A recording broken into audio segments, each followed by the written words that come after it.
In November of 2007, I published and released my books, The Irish Origins of Civilization, in 2 volumes. Volume 1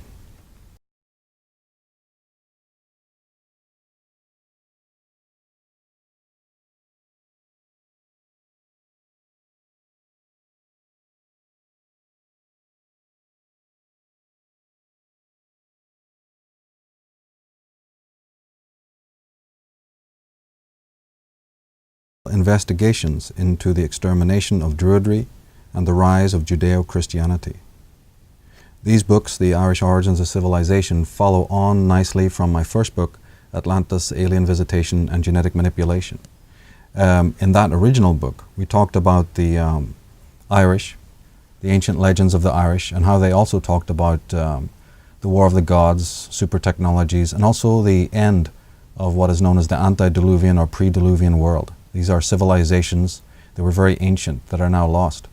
The Irish Origins volumes pick up the story of what happened in the world after the Great Age of Catastrophe, after the advent of evil into the world and also into the consciousness of human beings, and after the fall of Atlantis.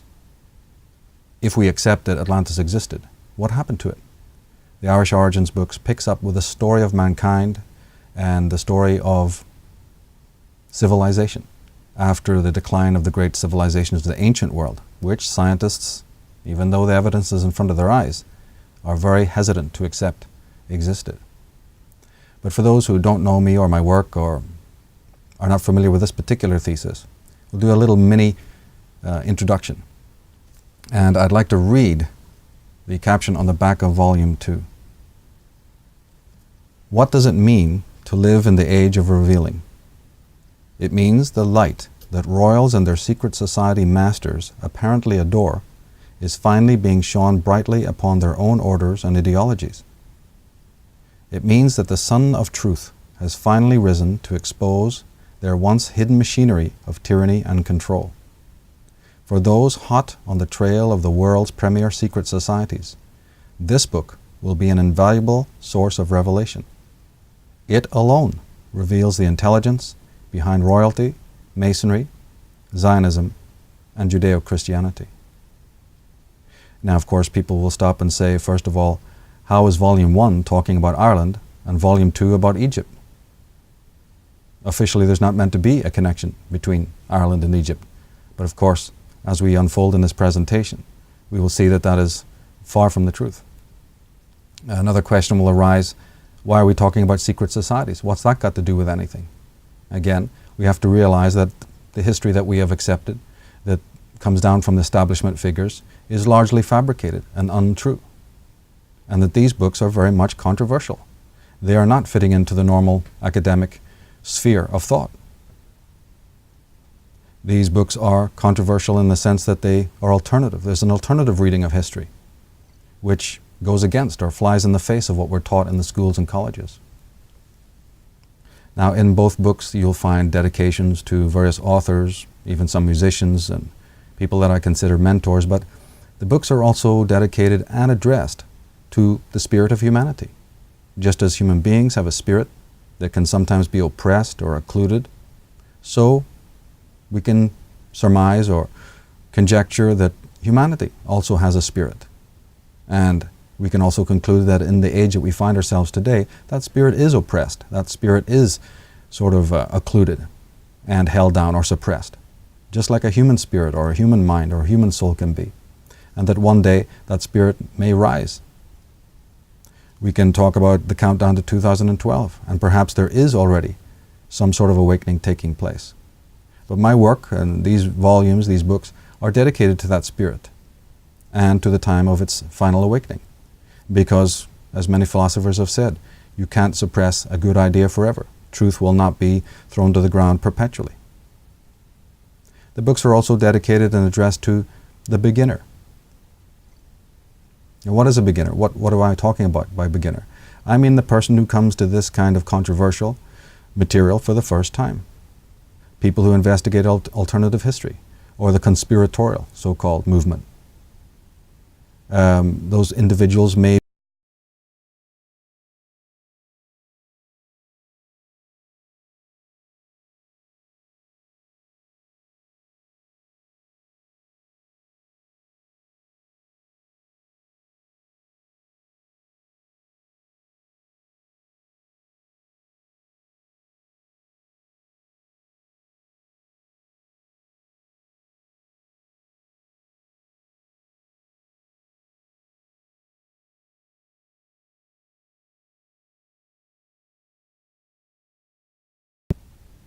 and that the freshness and the passion that comes with a beginner is very important, and they shouldn't stop or get waylaid or get so confused that the process ends because they're not getting their answers. It's very important that the people who are seasoned in this, they're always concerned not just about the choir and the people who know or think they know about this subject matter, but those who are ever new, coming in with a lot of questions. The books are also dedicated to the insider. What insider? Well, who is it that works in the corporations of the world, in the corporate bodies? Who is it that works inside the religions? Who is it works inside the technical companies and corporations of the world? Who works inside the military? Who works inside the churches? Who works in the government? You do, the people watching this. And you may feel that you are unimportant or insignificant, but in fact, being an insider, as we'll see in a minute, is very, very important, because you are actually positioned in an exceptionally a good place to make some vital changes, should those be needed. The message to the insider, in short, is don't be treated as a machine or as machine man. From your position, you can observe, you can record, you can leak information, you can publish information, and ultimately you can expose what you see and what is going on. And you can do that secretly. You also need to realize, you see, that you may be a moral person. You may be a God-loving and a true and moral, virtuous individual. But the people that you may be working for in those corporations may not be so moral or so pure. After all, as Joel Bakan showed in his fine work, The Corporation, corporations can be psychopathic. Corporations can be run by psychopathic people. It doesn't take a rocket scientist to work that out. And if you're working inside a corporation like that, or you're working inside a business or a concern where you see the vilest of actions and the most immoral acts, the so-called white-collar crime that goes on, which is ubiquitous, perhaps you can document it. Perhaps now with the internet, you're in a good position to be able to leak it and tell the world just what's going on, and thereby affect very important changes. The message to the insider is perfectly summed up by the philosopher Ayn Rand. If one values human life, she said, one cannot value its destroyers. Well, isn't that the same message that was spoken by Socrates in the 4th century BC, when he said to harm another is to harm oneself? So it's a matter of responsibility. If you're working in the corporations that are exploitative and are bringing misery to the world, there's something you can do by exposing the dirty little secrets or the dirty big secrets of government, of politics, of religion. Now, it might take some convincing for people to do this, but as we saw in the case of, for instance, Scott Ritter, he comes to mind, United Nations weapon inspector, who just had it up to here with the lies and the duplicity of the government who had sent him in to inspect the weapons in Iraq. And now he is come out to expose that and to show just what kind of duplicity it was going on. I mean, he's the kind of person, if he ran for office, you might even want to vote him in as president. Because here's a typical example of an insider who couldn't take it anymore.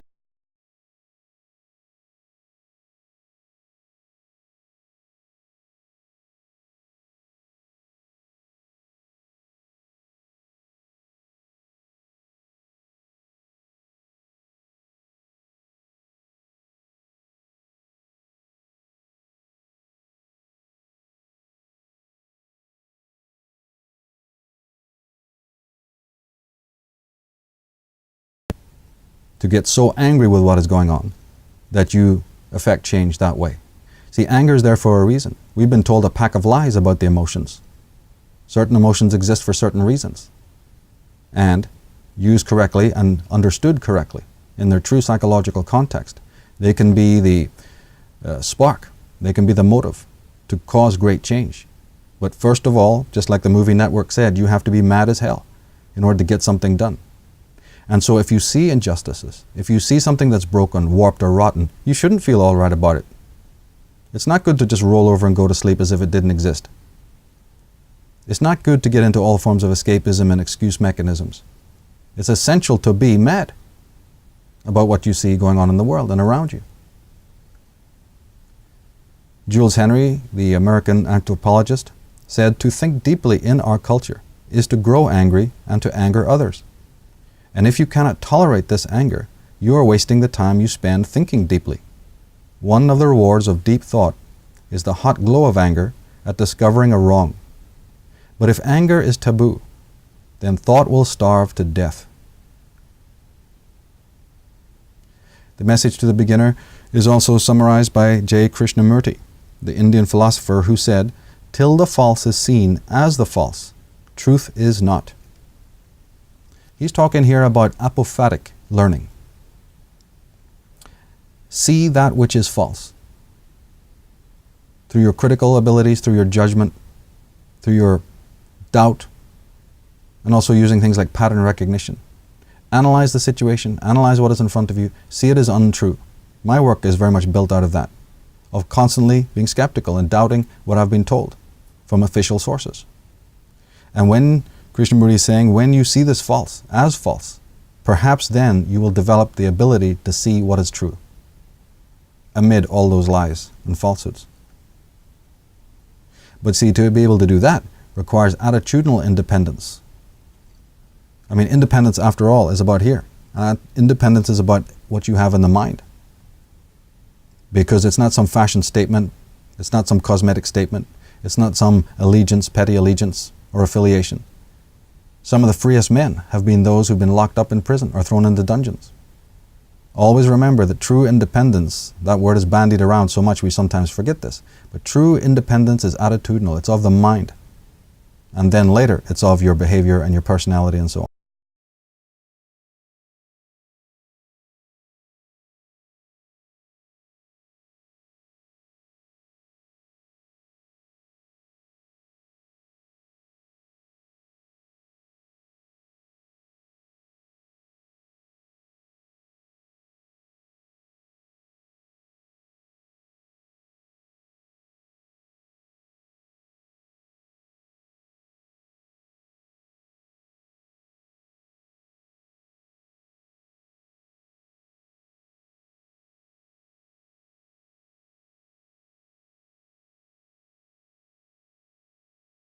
In a slightly different way. And therefore, that will only be of interest to those who have independent minds. But again, those individuals who have made that choice, subliminally or liminally, to not do that, we know where they go. They go to the circus, the juggling act, the daily, nightly news, the spiel, the spin of all the hucksters whose attitudes and their statements are doctored. So many fine books have been written on this very process. But let's not ever doubt that it does succeed in forcing people into consensus trance and lockstep. So they give us an idea of democracy. They give us an idea of freedom. They bandy words around.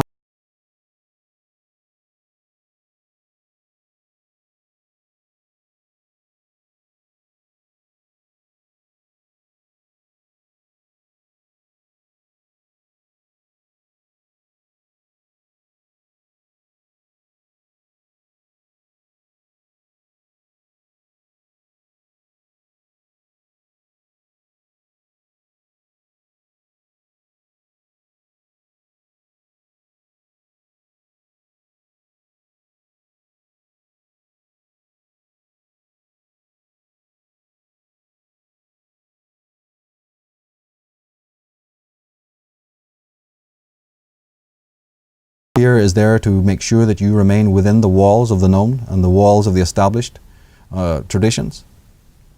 So we need to study fear and find out what it is and where it leads, and whether it's really coming from our own selves or whether there is an injection of fear daily in the world that prevents us from coming to understand the meaning of life. Marcel Proust said, "We don't receive wisdom, we must discover it for ourselves after a journey that no one can take for us or spare us." And this is a very, very important statement. Again, the emphasis is on independence. Jack Trout, in his book Positioning, The Battle for Your Mind, addressed this concept of breaking the consensus and learning to say no. He says the sane person constantly analyzes the world of reality and then changes what's inside his or her head to fit the facts. That's an awful lot of trouble for most people. Besides, how many people want to constantly change their opinions to fit the facts? It's a whole lot easier to change the facts to fit your opinions. Unsane people make up their minds and they find the facts to verify their opinions. Or even more commonly, they accept the opinion of the nearest expert, and then they don't have to bother about the facts at all. The main message of Michael Tsarian to the world is to never leave consciousness at the door, so that we always understand, we remain vigilant to understand that no matter how many permutations this great war takes, and how many violations there are, both political or economic or social, let us never leave consciousness at the door. Let us never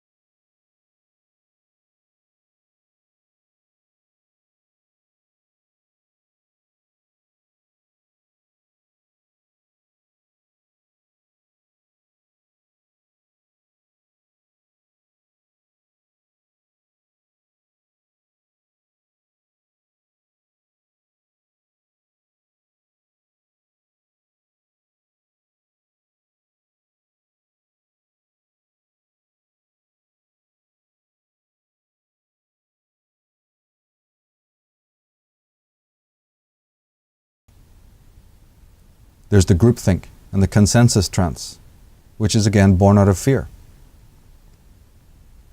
Or we have a complete and utter disinterest in anything that's not the most narcissistic and practical areas of life, and we have, especially amongst the young and amongst the teenagers, the vegged out, the boredom, which is so prevalent in our societies today. We also have overstimulated minds. And scientists know, behaviorists know, those who study consciousness know, that if a mind is perpetually and constantly overstimulated with the stimuli of the world, it basically freezes and is incapable of real thought. It's certainly not capable of what we talked about a few minutes ago, the apophatic learning, the deductive reasoning, the critical judgment.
Vedic people would call the lower chakra drives. And what is the result of that? Well, the delinquency and the addiction that we see all around us in the world today. Slowly and slowly, more people are becoming toxic and insane. Even insane. Now, in other presentations, other work, I've talked about this rising of toxicity, specifically of the human emotions. Where are we going with this? The beginner asks these questions. What is the future of mankind? Where is mankind heading? Are we heading for a terminal? Are we terminal? Are we heading for some sort of apocalypse? That could be very much the case if the world chooses, if human beings choose, as they seem to be choosing, to not face their emotions. Or they simply don't even have the equipment or the strength of will to face toxic negative emotions, because we've been conditioned to think in negative terms about our own emotions. And I've spoken about this in other work. And that if we do continually avoid dealing with the emotions, what will happen to humanity? Will people become one-dimensional, paper thin? Or will those emotions start coming back? As the psychologists have always said, the repressed content,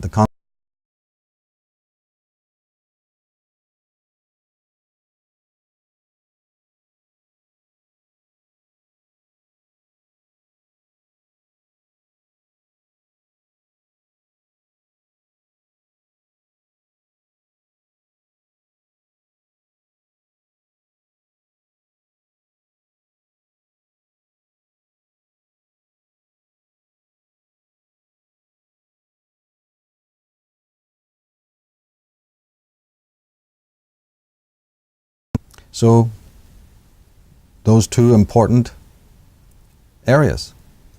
The healthy anger, the blue flame of anger, which is born from a total, clear understanding of the world, a zero tolerance of lies and falsehood, the ability to fall in love with the word no, and that idea that all forms of independence are never given to you by your master. The world is never going to make you free. The world is never going to make you independent. That is a gift that you give yourself through your own abilities, through your own, just as you give the world meaning. Instead of waiting for the world to give you meaning, you give meaning to the world from within inside yourself, if you're capable of doing that. And with that is the psychic immunity and also the attitudinal independence. Because the person who has these things, who's psychically immune, who's spiritually sovereign, who's moral, virtuous, who's using his critical judgment, who's centered in himself, he is completely secure no matter what kind of nonsense arrives in the world tomorrow. He's also pinpointed where the source of the fear is coming from, and he makes himself immune to that. All of these factors is what makes a true rebel, a true iconoclast, a true freethinker. This whole idea of the age of revelation or awakening, a kind of apocalypse, a kind of critical mass, in which there is perhaps a splitting of the ways. People who are not happy and have no interest in facing their own emotions, they start slipping, sliding, going down.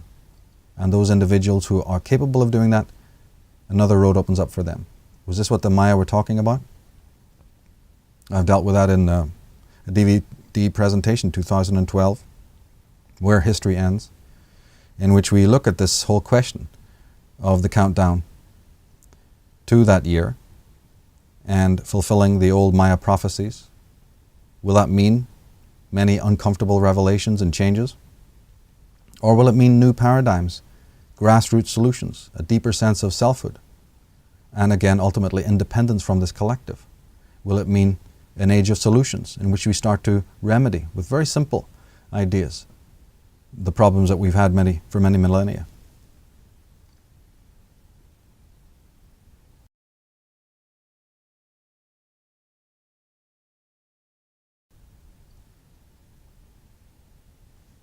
Now we can move on from the introduction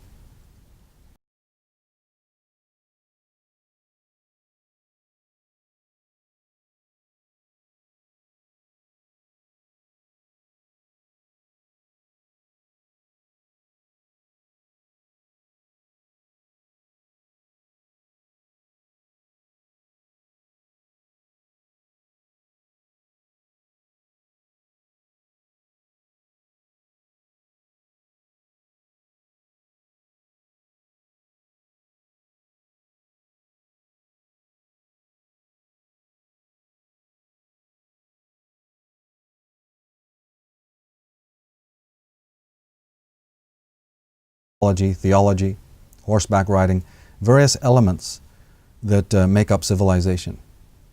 Of course, we know that we're taught from official sources that basically those elements reach the West from the East.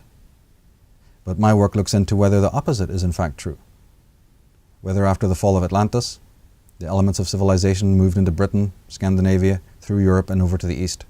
In my mind, there's no reason why we shouldn't look at that question openly and objectively. We look into the Irish, or more properly, the Aryan origins of civilization. We look at the ancient roots of modern tyranny.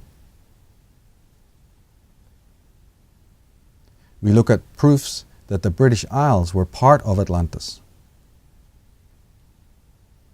So rather than being a continent that sank beneath the waves, was actually Atlantis, is Britain, that's Ireland, Wales, Scotland, and England, and maybe even Iceland or Scandinavia. Are these actually remnants of the great continent of Atlantis? We look at the prehistoric age of catastrophe that ruined the world and traumatized consciousness. That's why I had to start with the Atlantis book first, because in order to understand the world we're living in and how the mechanisms and machinery of control exist, or how the empires and great civilizations came into existence, it's not possible to do that without sketching in the whole story of the pre-Diluvian civilizations. So when history books and history teachers pick up from whatever point BC, they habitually do not talk about these ancient cycles or antediluvian or pre-Diluvian cycles. That's often relegated to the realm of mythology. These are mythological cycles. But in my belief, we can never understand the origins of the modern world if we do not fully understand that there were civilizations of great advancement in ancient times. This is fundamental, and the world still has basically to wake up to this, although that is happening slowly. We look into the whole story of evil, and that evil, what we call evil, is a relatively recent phenomena. This book, Atlantis, Alien Visitation and Genetic Manipulation, deals with the origins of evil. It also says in the introduction,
why the Druids are not around today, not the authentic Druids anyway.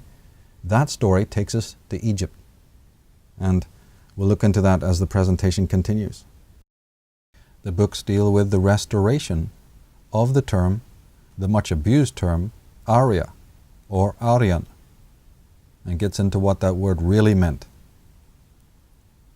We look into whether we should be dispensing with the prejudicial and inaccurate term Celtic when referring to Ireland's megalithic inhabitants. Some scholars are questioning whether the term Celtic should be used even to deal with later groups who allegedly visited Ireland. But we certainly have always taken exception to the fact that it is used to describe the ancient Mesolithic or megalithic Irish.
all sorts of belief systems that we have still today in our world.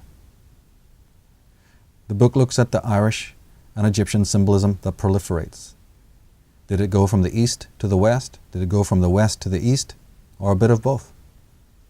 We need to clarify that whole question of why certain Egyptian symbols appear frequently in civic architecture of the West, on flags, on heraldry, on coins, on buildings, and even in the commercial world, in advertising. One only needs to look at how common the symbol of the pyramid is, for instance.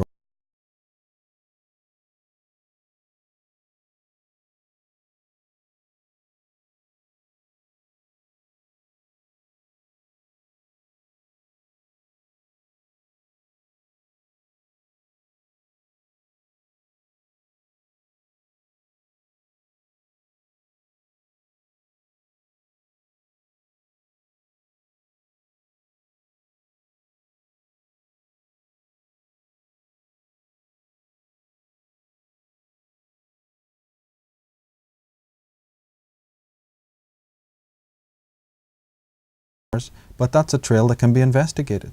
And it's marvelously interesting when you find out who these people are, the elites, what they believed, who taught the elites of these secret societies, and how did they gain their control?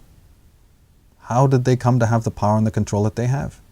There's an incredible story there to be told about these Illuminists and Templars, and about the solar cults and the stellar cults of the ancient world. Specifically, the book deals with the Templars, this is the Knights Templar, and their connection to Ireland, which often hasn't been dealt with.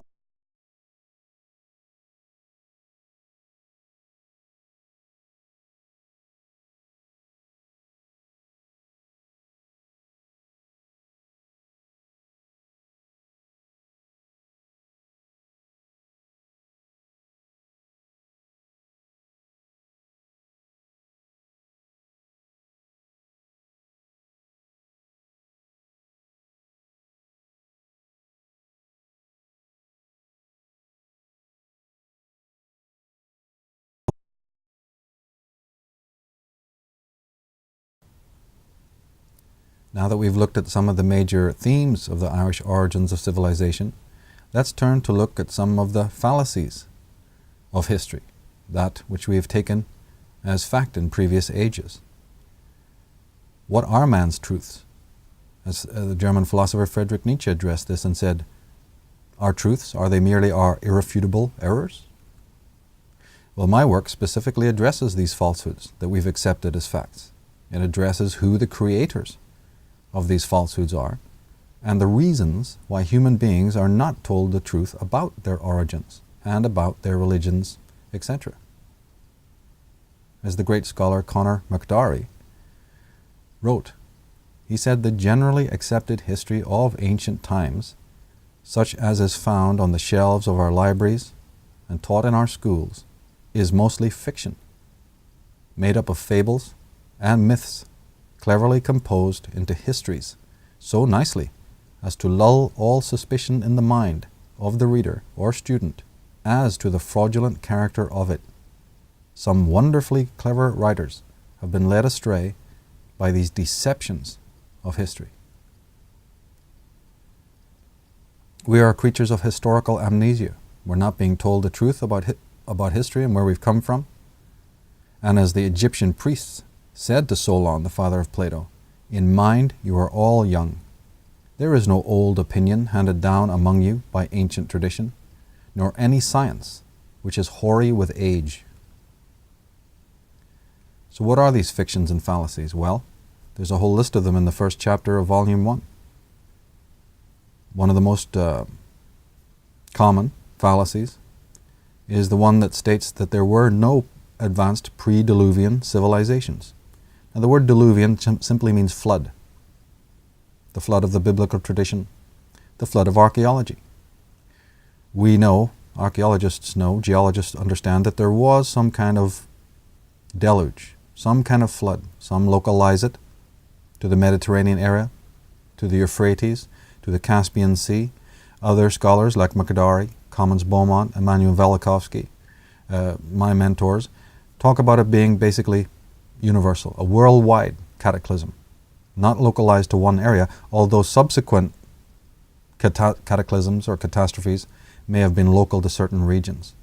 But at one point, since almost all the tribes and nations of the world talk about it and write about it and have portrayed it in their cave art or whatever, and in their ancient books and legends, in the folk tales, we have to start getting around the idea that this deluge was universal, global, worldwide. Another incredible but widely disseminated myth concerning ancient times is that basically primitive man was rude and malevolent. Of course, we are the advanced ones, we are progressed, and we are the evolved ones.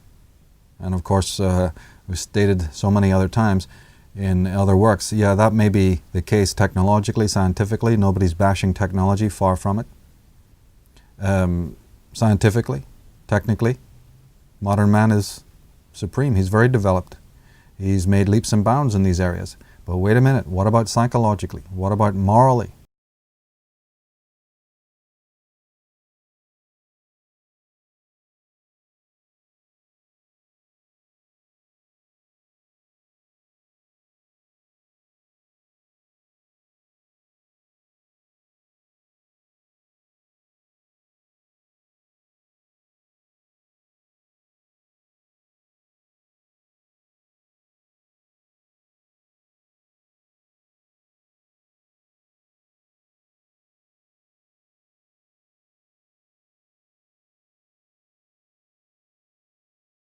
And then what about the megalithic ruins throughout the world? Were they constructed by unrelated races? So when you go to France and see the megaliths there, is that a different group than the people who were building them in Britain? If you see some in Cornwall, but you see some in Brittany, or you see some up at the Isle of Skye in Scotland, or you see some in Norway and Sweden, and you can even find them in Armenia. We've even some in North Africa now. Megaliths that you wouldn't have been able to see unless you had the power of flight or satellite imagery. But we have always been told that these were created by basically unrelated groups. Is that in fact true? And also we've been told, of course, that the ambassadors of civilization were the Greeks, the Romans, and the Jews. We can deal with the elements of civilization and whether they were truly brought by a so-called chosen people from the eastern hemisphere of the world to the west. So were the ambassadors of civilization really the Greeks, the Romans, and the Jews, as we've been consistently taught? And these elements of civilization, were they truly brought west by a so-called chosen people, the 10 tribes of Israel, the prophet Jeremiah, and so on, as we've been taught? We've also been taught that these people that go by the name Jews were uniquely distinguished in the world, that they possessed a naturally religious and moral disposition and were truly a God-inspired, chosen people. Well, we've been taught that the Babylonians were hedonistic, pornographic, sense-infatuated rabble-rousers. We've been told that the Nordics and the Teutons were warlike maniacs. We've been taught that the Druids were sacrificers of human beings and had a penchant for the wicker man and all sorts of things. We were told this about the Native American Indians, about the Aboriginals. Everybody else is rude, crude, and violent, but one small group from the East was uniquely distinguished. We've been told that the Jews were the first monotheists. And of course, as I'm implying, that might be a fallacy. What is monotheism? Were the Jews the first monotheists? We were told, after all, that the Jews were poor slaves in Egypt and hard-pressed to preserve their unique identity and beliefs. But even the top Jewish historians have long refuted that idea. There's no evidence that they were poor, oppressed slaves in the first place. And even the top Jewish historians have long refuted this. Yet the common man, upon questioning, would obviously, many media presentations and movies still cling to this old idea. Crucially, we're also told that the Bible provides accurate accounts of historical occurrences. And maybe that's true. But what happens if, in fact, the Bible really shouldn't be taken as history? What happens if, just like all the other scientists have relegated the myths of Ireland and the myths of Scandinavia to mythology, perhaps the Bible is also mythology, as well as theology? See, archaeologically, the Bible doesn't make good history, despite what we've been told. We've been told that the Jews were Semites, and then linguists and anthropologists have had to let go of that term. It's an unsustainable term, which has very little meaning. Recent scholarship, recent researches shows that the Jews were in fact anything but Semites. The true Jews, that is. We've been told that Egyptian religion and culture had no effect on Jewish beliefs and lifestyle. The Jewish rabbis, Judaism in particular, Christianity even, pays no debt of homage to Egypt at all. And we are now discovering that this is a huge fallacy, that Egypt very much played a role in the origins of Judaism. We've been told that the Hebrew language, so-called, has no connection to the Egyptian or the Gaelic. My work shows, like other people's work have shown, that there's an intimate connection between what we call the Hebrew language and Egyptian. And that's so much so, in fact, that what we call Hebrew might even be a form of Egyptian, the lost language of Egypt. Because the Egyptians didn't only write in hieroglyphics. They had another normal style of writing. Where did it go? Scholars have pointed out that that might be the 22 letters of the Hebrew alphabet. Now that's earth-shattering in its implications. We've been told that the Israelites were not given to idolatry. That's right, we've been told that the Israelites were monotheists and that they had no time for idolatry.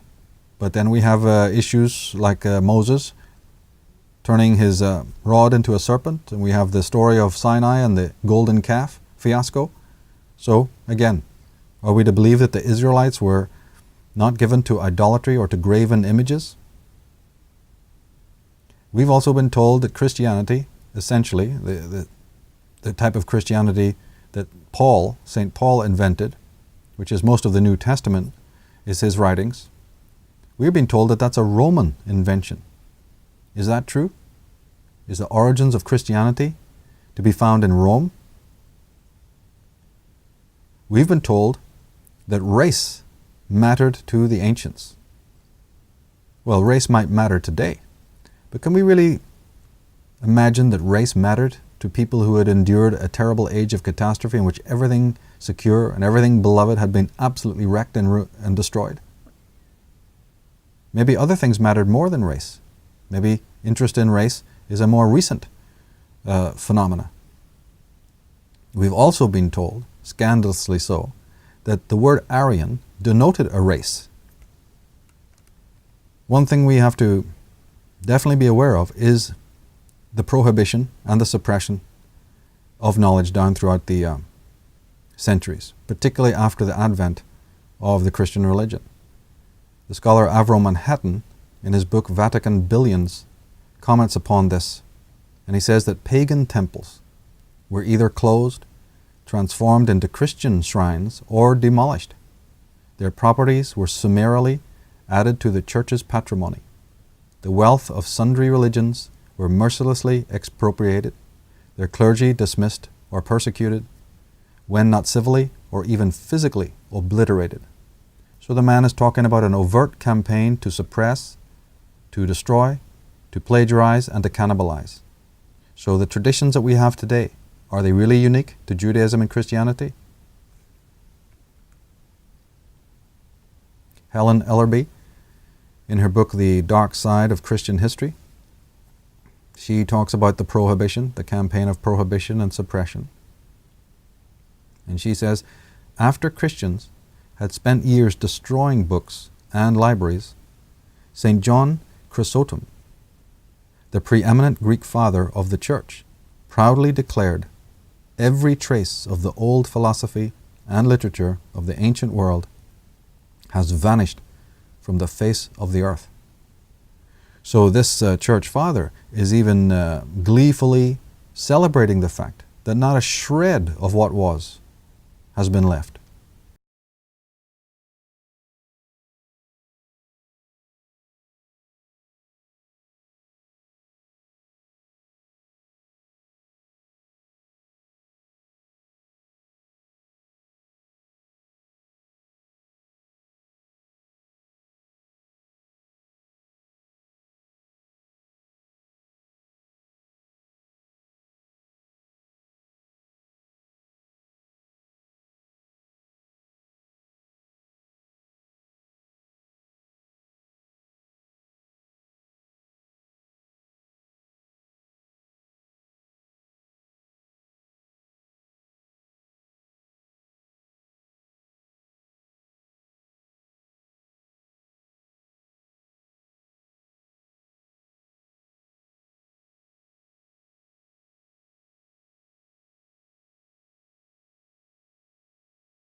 Invasion.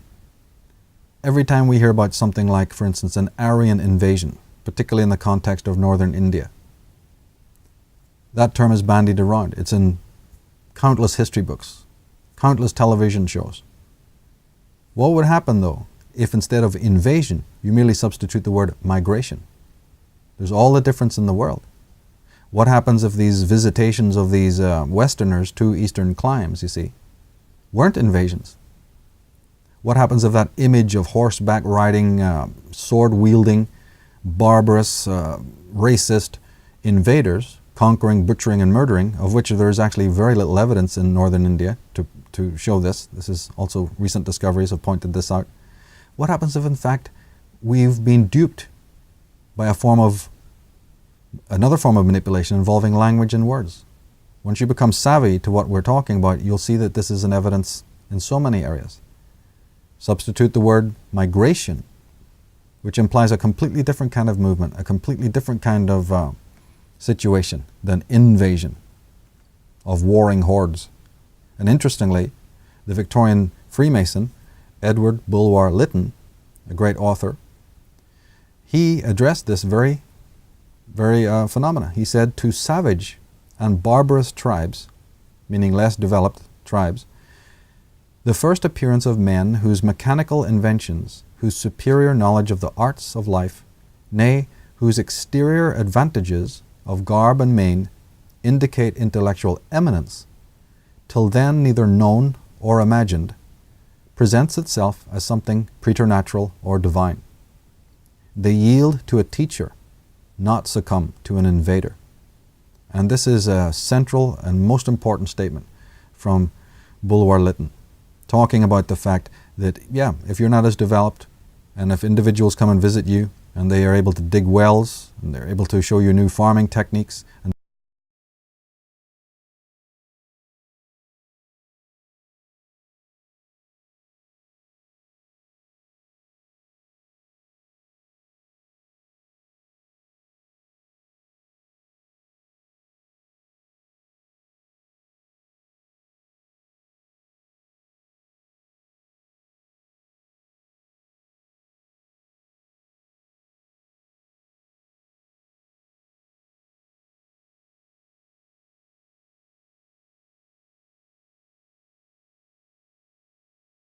along the Saraswati River, which is no more. This was a desiccated river that was a vast river in ancient times, but which ran dry.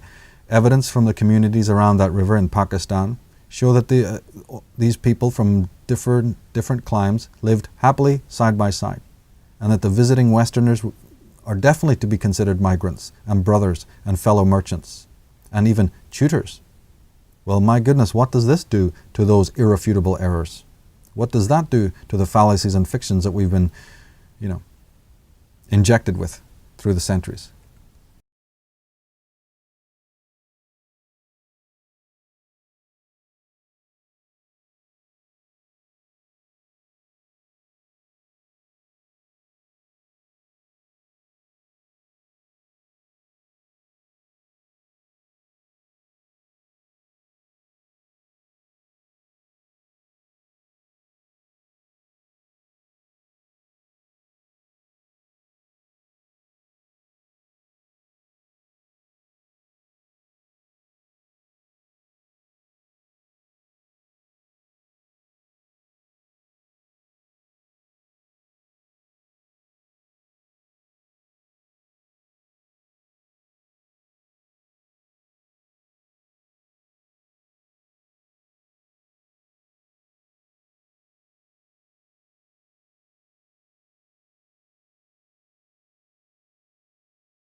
Another device is etymological. We gave one example of it earlier with a migration invasion scenario, but we have to be always aware that words, terms, phrases, and place names, etc., underwent and still undergo either subtle or drastic editing and transposition. There is a campaign of renaming. This is the deliberate alteration of personal names. This device was used widely. Names of characters were simply changed so that their existence and activities would be impossible to confirm. Titles were reported to be personal names, such as David, Solomon, Joshua, Jesus, Aaron, etc. What happens if these are not personal names, but in fact titles? And what happens if some titles were made into personal names? We have the device of omission. Key events that did occur historically are drastically downplayed or omitted altogether by the biblicists. And of course you're going to scream for evidence of this. Well, this is what the volumes contain, this is what the DVDs contain. We're just giving you a summary here of some things, but we have the information on all of this. I've just given you an example, in fact. It's omitted that the Western visitors to Eastern climes were brothers in arms. We're not told that. A piece of history is omitted. Then we have simple invention. This involves the introduction of people or tribes or even events that never existed or never happened. This is what is known in biblical terms or in Christian terms as pious forgery, or the interpolation of things that are completely fantastic. We have tampering with chronology. Timelines are muddled on purpose. King lists are rearranged, and the lifespan of individuals is modified.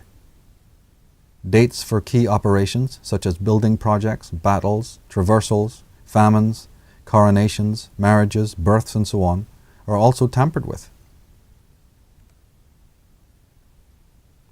Then we have interpretation, where wild, unrealistic interpretations are given to events and ideologies to flagrantly confound understanding. We have crypticism, the introduction of a welter of code words, terms, and phrases that signify little to the layperson, but that communicate secret meanings and intentions to the initiated reader. Examples include words like harlot, prostitute, virgin, drunkard, leper, cave dweller, carpenter, shepherd, the term fisherman or merchant, the term judge, the term serpent, terms like blood and seed and vine and covenant and watcher and even mountain and desert and heavens. All of these terms have what is known as connotative meanings.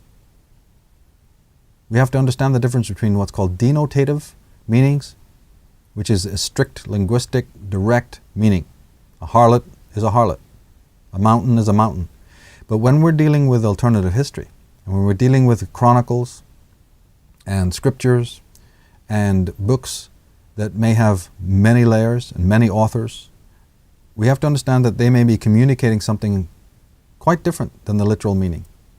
And this still has to get across to a lot of people. But the alternative or connotative terms, the connotative meanings of these different terms is also very important to examine, because it can give us a much cleaner and clearer picture of what's being communicated. The word carpenter, for instance, that can imply many things. Jesus was a carpenter, or Joseph was a carpenter. Who are the carpenters? Where did that word come from? What's its original translation, and so forth?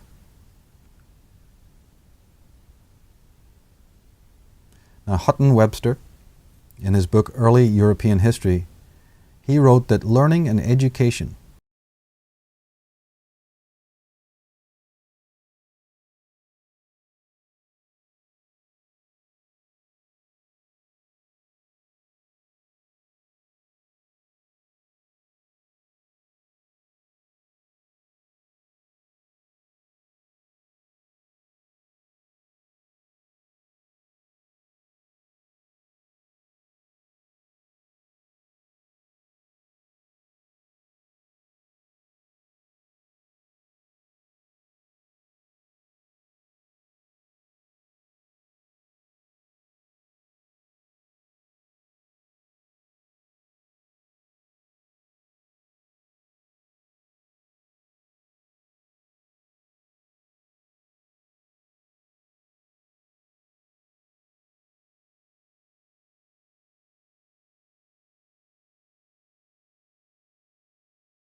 emotional level. They were working on faith. They weren't dealing with reason. They weren't dealing with intellect. They were dealing with faith, with belief, and with emotional drives. This is very important to realize. I say also in the same book, in the same chapter of Volume 1, sadly, this penchant for gullibility was not only a problem of bygone days. Man is as irrational and gullible as ever. Sadly, his zeal for demonstrating the level of his ignorance and fanaticism has not abated, not in the least.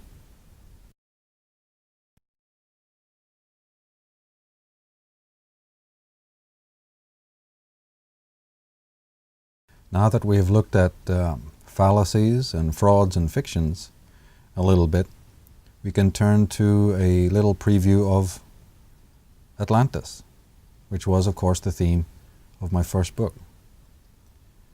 And the idea that Britain and Ireland, of course, may be remnants of what we call Atlantis. When we deal with the west to east transit of the elements of civilization, we're dealing with several scholars that are mentioned throughout my books. I've listed them here, I think, in chronological order. The first was Anna Wilkes.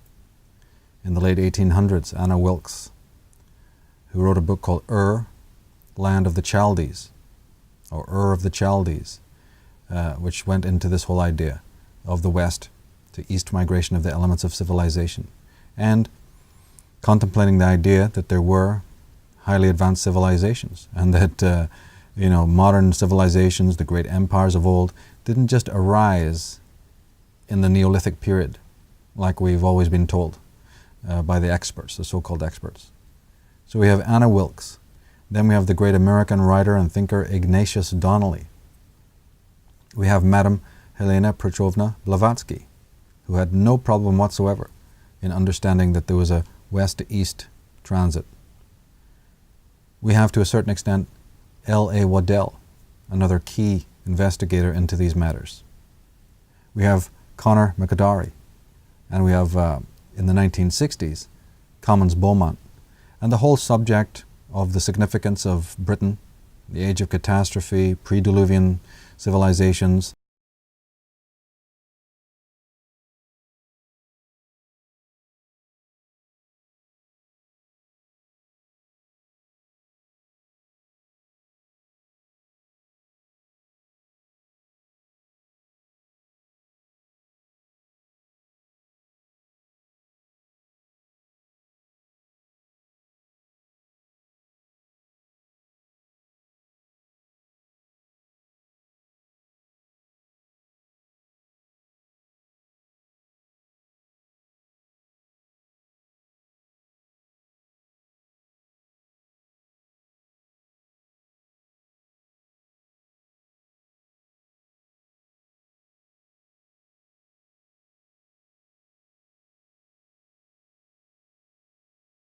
All these facts, it appears that the population of Ireland came from the West, and not from Asia. That it was one of the many waves of population flowing out from the island of Atlantis.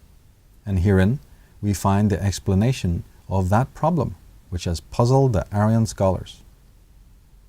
As Ireland is farther from the Punjab than Persia, Greece, Rome, or Scandinavia, it would follow that the Celtic wave of migration must have been the earliest sent out from the Sanskrit center.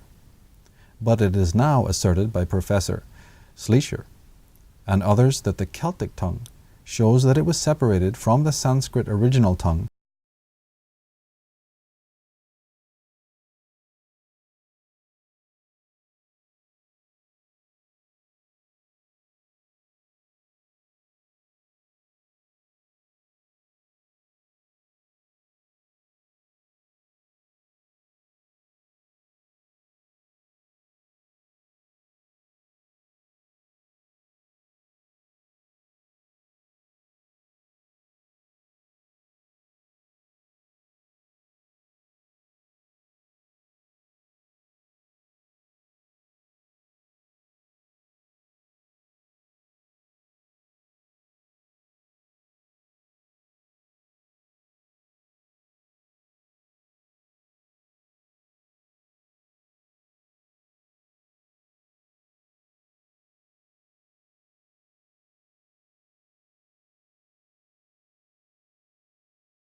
purposes always have looked the way that they have. Nothing could be further from the truth. And he addresses, in his book, The Riddle of Prehistoric Britain, he says the most ancient seat of civilization in the north, the cradle of the Aryan race, was that tattered group of islands which bear the name of Shetlands. The Shetlands, or the Set lands, are primordial. Britain is primordial. Ireland is primordial, according to Beaumont. The earliest homelands. And of course he was talking there in those quotes about the state of the world before the great cataclysm that I've been mentioning. But what happened after the age of catastrophe? I say that one important question concerns what happened to Atlantis. As we show in our work, there are two important areas of study. There's the physical destruction of Atlantis, and then there is the psychological.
How could we have music?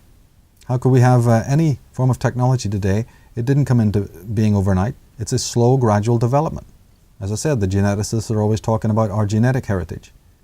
Well, it's the same thing in other areas as well. We are the outflow, the concomitant, the symptom of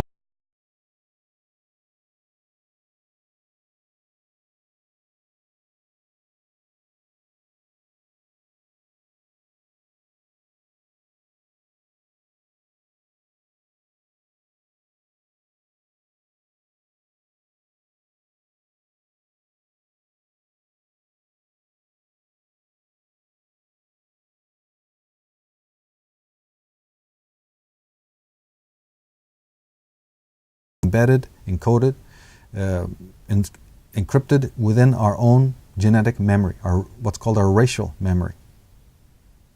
And since this destruction of Atlantis may have happened as recently as 13,500 years ago, that's a very short time, historically speaking, in the phylogenetic timeline. It's a very, very short period of time ago. So perhaps, again, aspects of man's personality, as we said earlier in the introduction of this presentation, the darker emotions which we're trained to fear and not look at, that we kind of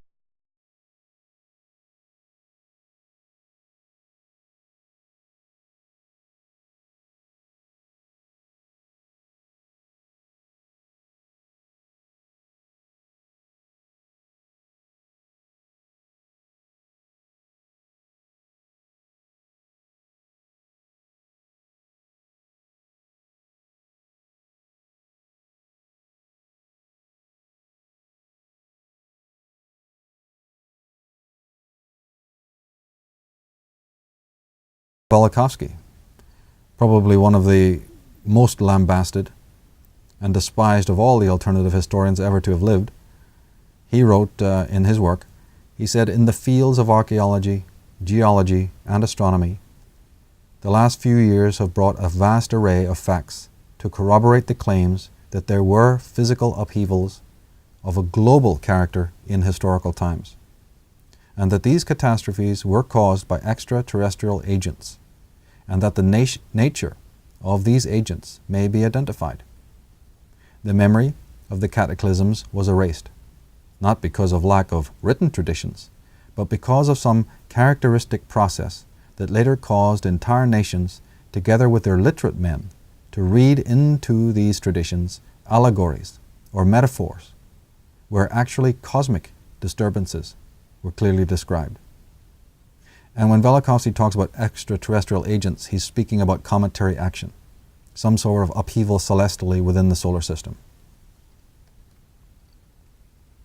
The great Conor McAdary, he wrote that the fact is, he said, that Ireland was the first power that colonized along both sides of the Mediterranean Sea, and therefore the colonies came from the west instead of from the east, as our astute Roman and British historians would have us believe. And the world has believed it up till now. Investigators have followed the fast clue sent out from this source and found nothing in the east to support this claim that the Aryans emigrated from the east and colonized towards the west.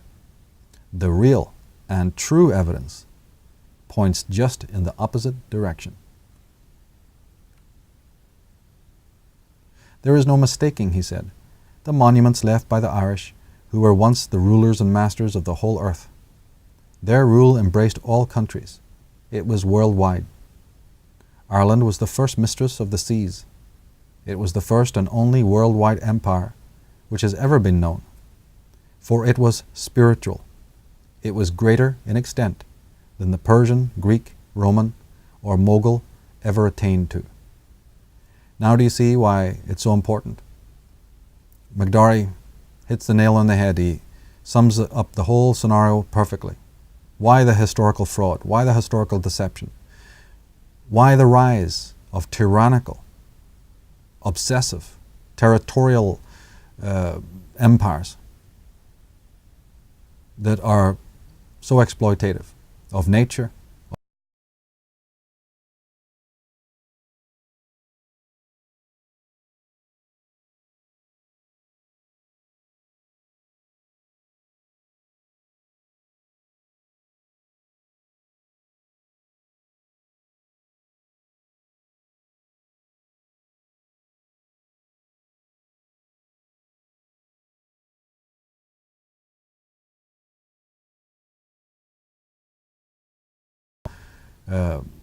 education and instruction of all people. And of course, wouldn't this be then reflected in their attitude towards nature, in their attitude towards the heavens and the stars, and their attitude towards one another? Wouldn't this be represented in the kind of pantheons that they had, the gods that they worshipped, you see, and their treatment of themselves and anything that was sacred, anything that was alive? So what would happen if there was, in fact, in ancient times, cultures that were spiritually oriented? Perhaps there's a reason why we're not being told about their existence today, and why all trace of is wiped out. Now, of course, speaking specifically of Atlantis, it's gone by many names. The names are endless. People can refer to the book that I've done or the DVD. We go into Atlantis specifically there. But it's been known as Aztlan. Beaumont spoke of Hyperborea, which is just simply a word that means extreme north. It has been referred to as Arcadia, as Arctos, as Hesperides, the famous Garden of Hesperides. One can see elements of it in the story of Avalon and in Numenor. All of this refers to the paradisical lands that once existed before they were destroyed. Turning to the legends of Ireland, we find that there was not one sunken land or one sunken empire, but there was at least four. In Irish mythology, it's very specific that Atlantis was actually made up of four continents, four subcontinents, like sort of archipelagios in a way. And they were known in Gaelic as Phalias, Murias, Phineas, and Gorius. And this is dealt with in the Atlantis book, but for now I just want to draw your attention to the second name there, Murias, because those who are familiar with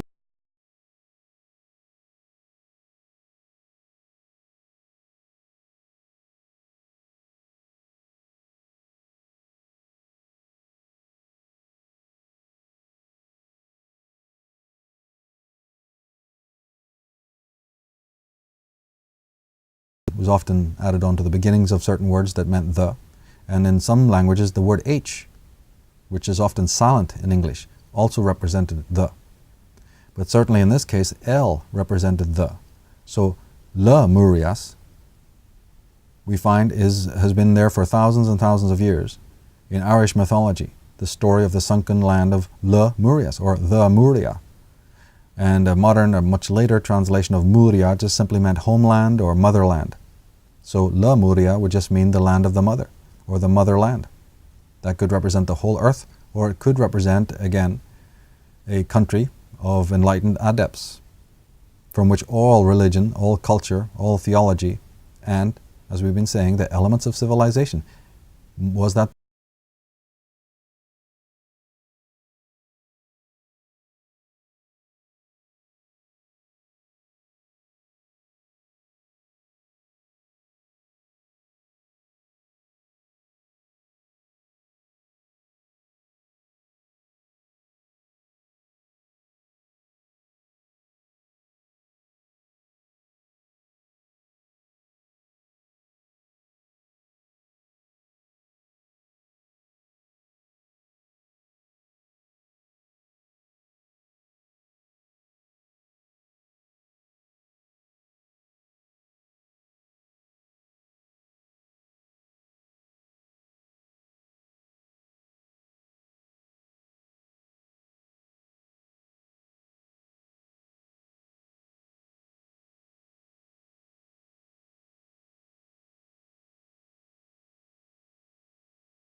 where this goddess and others appear and speak, they do so as personifications of the land itself. We can plainly see that from Irain or Erin comes the word Aryan.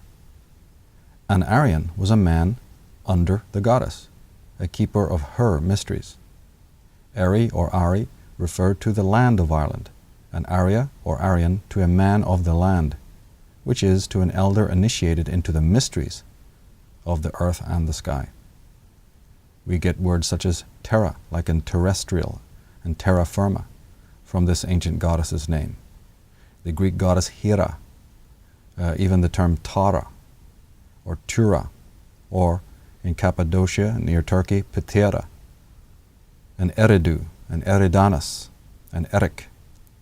This is in Babylon, and the Garden of Hesperides. One needs to look out for this Eri and Ari word root, the etymology being very, very important. And as an elder, a druid and his confederates had a most important job to attend to, namely the healing of the earth. And in Book 1, in the chapter on the druids, we look at this job, this duty that druids performed. The druids were caretakers of an earth that had been damaged, torn, rent, and ravaged. As doctors or surgeons attend a casualty,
Well, what about that?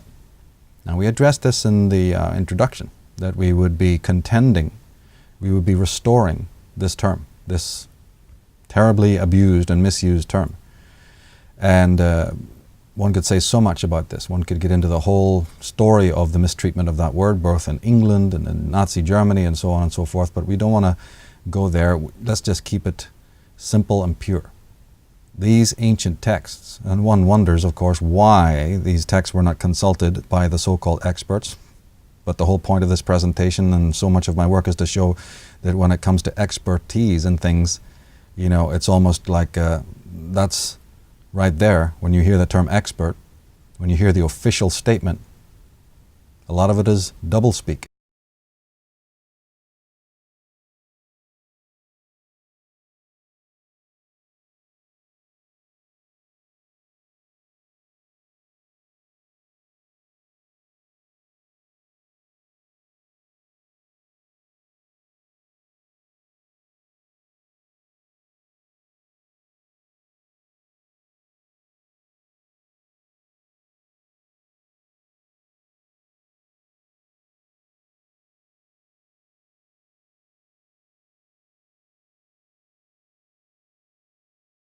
Asked. Specifically, it was a term that addressed people who were on a spiritual path. And it meant anyone of any country, any background, any nation. Those things, as we said in the introduction, did not mean as much. What mattered to ancient man, particularly after the great cataclysm that had seen so much mortality. We're not talking about a tsunami that takes a few thousand lives. We're not talking about a war or battle or disaster, you know, in which there are certain casualties. We're talking about a global catastrophe of unimaginable proportions. Is there any heart and mind looking at the carnage, the death of the animals, which has been recorded by many scientists?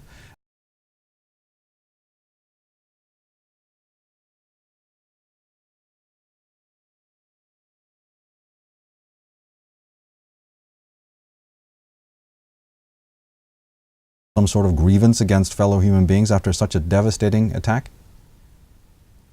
Such a frenzied and devastating thing that has occurred to the human race? Of course not. Well, what you might be interested in, as you were interested in, as your forefathers were interested in the prehistorical days, and which, if only we were still interested in, was moral superiority, spiritual advancement. And this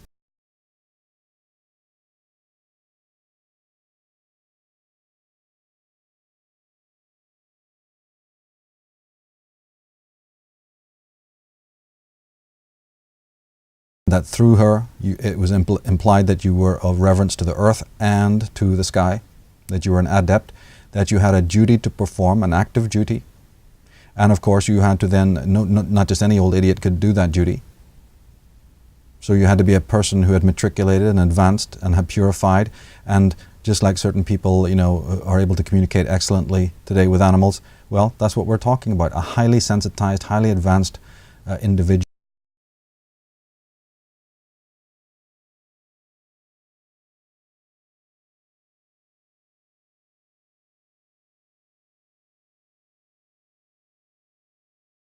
Most ancient of days. You had to be an Ari, a noble one. These ancient texts of the Vedas, they may be situated in India, of course, but as we said, on the Saraswati River.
So again, the lies told to us about the exceptional megalithic ancestors are really without number. The lies disseminated about the Arya specifically are also most pernicious. The very word Aryan has been thoroughly and deliberately misinterpreted. It referred not to race, but as I said, to caste. Specifically, it referred to the intellectual, spiritual, and moral status of any human being, regardless of their racial background. Contemplate it, think about it, read up on it, discover it. We talk about it in the volume 1. We address it in the introduction. We address it throughout the book. We have a chapter on it in volume 1 of the Irish Origins of Civilization. Find out how you've been had, how this word has been bandied around and so used and so abused that it's almost like taboo now even to mention.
Nars and then question why it has the term Ari in it.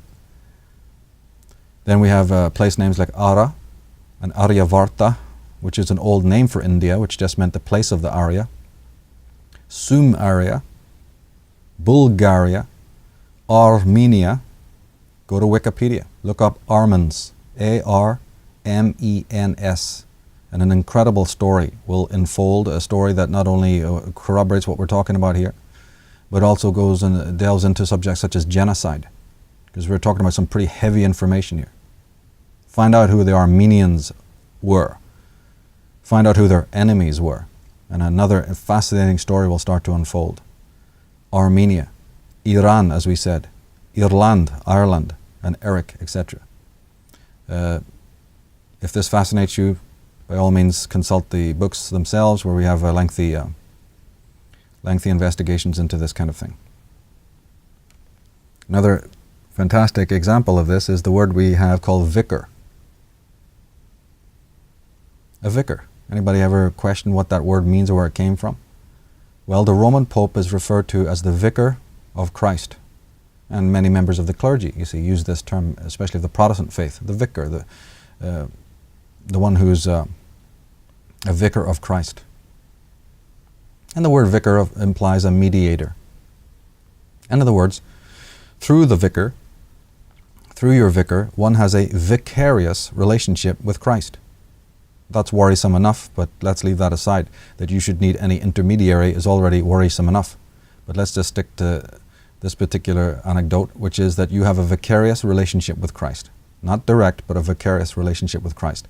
The word vicar is correctly rendered vice-ari.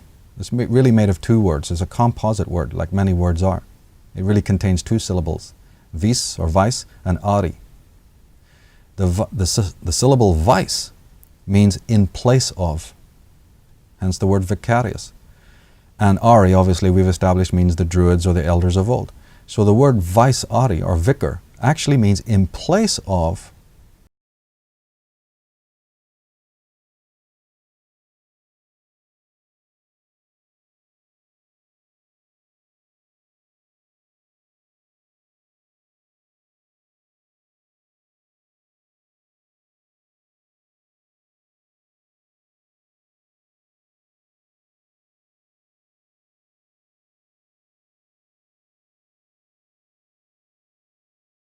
The vice-ari, in place of the ari, meaning we're not the ari, but we're in place of them. We're their stand-ins. That's fascinating. The Pope is therefore the stand-in or the replacement for the Druid priest. Another example of this word is viceroy. It's exactly the same as we've been talking about. Look up the word viceroy, which connotes a stand-in, you see, or representative for the roy, because the word roy meant regent or king. Just like rex and roy and reg. These are the roots of the word king. So a viceroy, like the Viceroy of India, is a representative, a noble man, a government official, you see, who stands in for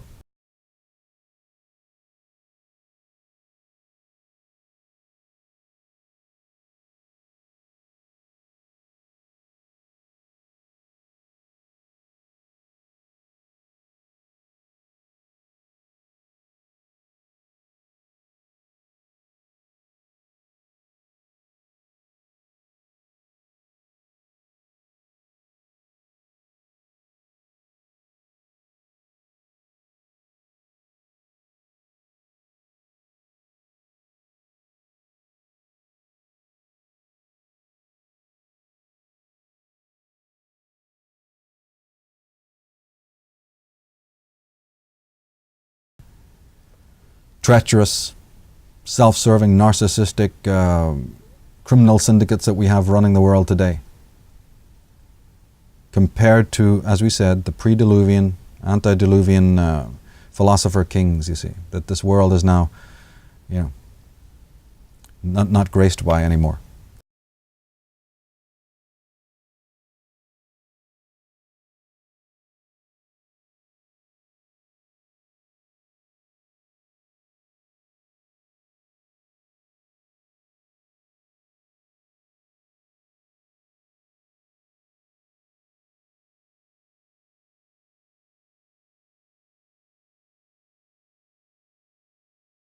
We've got evolutionists, we've got hierarchies, we've got you, somebody above you and you below, and then somebody, poor sucker, below you. We're living in hierarchies here.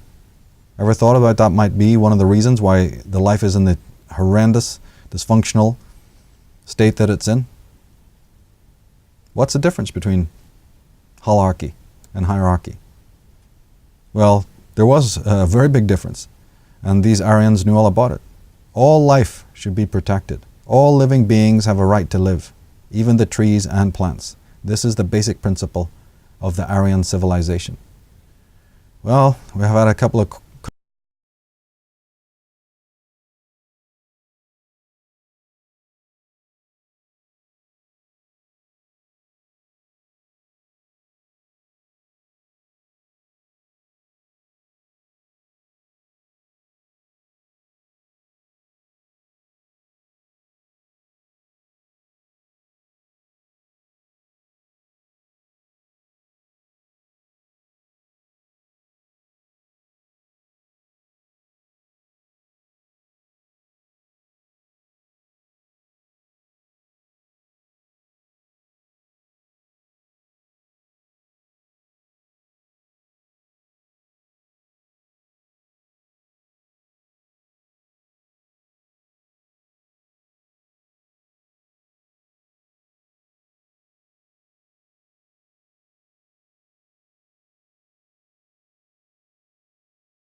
or the letters at the beginning and end of Egyptian names are the key. They're very important. And there we find the Ari word root, because we understand that there were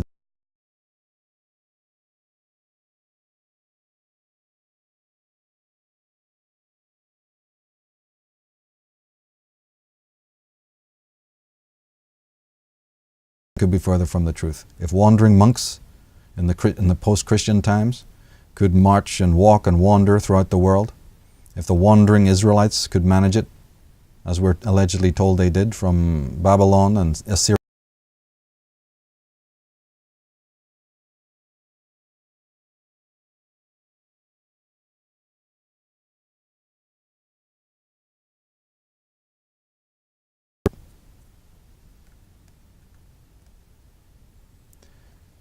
talking about the amazing sophistication of Egypt, just in case anybody hasn't understood that yet, we turn to the work of Edward F. Malkowski, who wrote a book called Before the Pharaohs, and he is addressing the granite sarcophagi of the Saqqara Serapeum. There's many Serapeums, just means underground labyrinth or whatever. There's one in Alexandria, I think there was one in Greece, and the oldest one, in fact the oldest necropolis known to man, one of the oldest burial sites, containing some of the oldest pyramids that have ever been discovered, and there's about 16 of them at the site, I think, is at Saqqara. Wait a minute, Saqqara.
Surfaces of two sarcophagi, the 27-ton lid of one of the sarcophagi, and the lid and the inside lid surface of the granite box on which it sat was precisely square to 0.00005 of an inch. He also verified that its corners were precise to 5/32 of an inch. Therefore, according to Dunn, replicating the precision of the granite boxes in the Serapeum would be extremely difficult even today. The granite box found in the Great Pyramid has the same characteristics as the boxes in the Serapeum. So he's saying that that famous, well-known granite box in the center, in the King's Chamber of the Great Pyramid, or is it the Queen's Chamber? I can't remember exactly which, but the famous box that's been so debated is of the same type as found in the Serapeum. The granite box, he said, yet these boxes are assigned to Egypt's 18th dynasty over 1,000 years after Egyptian stoneworking was supposed to be in decline. Since their dating is based on pottery found nearby and not on boxes themselves, Dunn believes it is reasonable to speculate that the boxes are not correctly dated. And I can add that you can be pretty sure that that's true, because this kind of scandalous dating, exactly the same kind of tampering has happened with Egyptian king lists and timelines. So, of course, it takes a rocket scientist, a great genius with some sort of, corporate funding to come along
And of course, in the Indus Valley, we know that the dates given, like 700 BC and even 1000 BC for the settlements there of the area, are now known to be, preposterously late.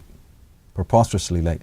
The recent discoveries show that it goes back to 8 to 10,000. Exactly what Malkowski is saying here about the Egypt and Libya and Mali, that settlements were there 5, 6, 7, 8,000 BC.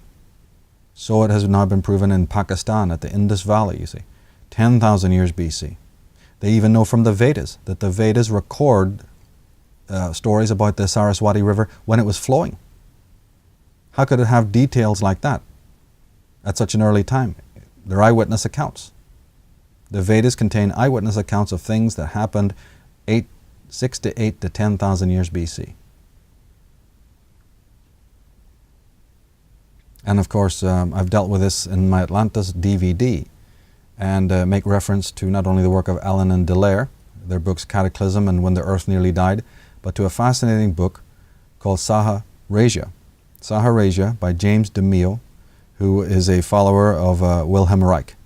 And the subtitle of Saharasia is The 4000 BCE Origins of Child Abuse, Sex Repression, Warfare and Social Violence in the Deserts of the Old World.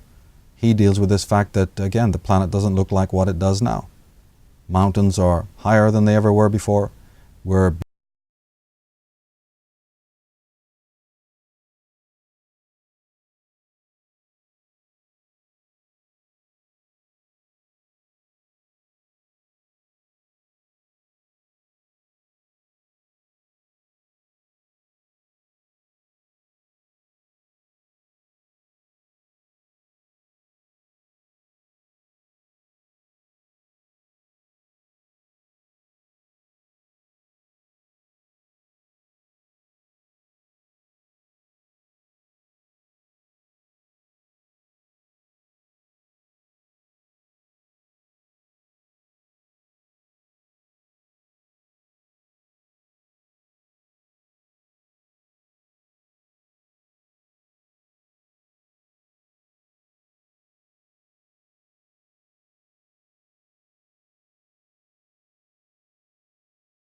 The proof is slowly leaking out. As I said in my Atlantis book, we're in the days now. We're going to count down to a time in which we're going to have so many revelations that devastate sacred cows, but also give us a clear understanding of what was going on in the primeval times.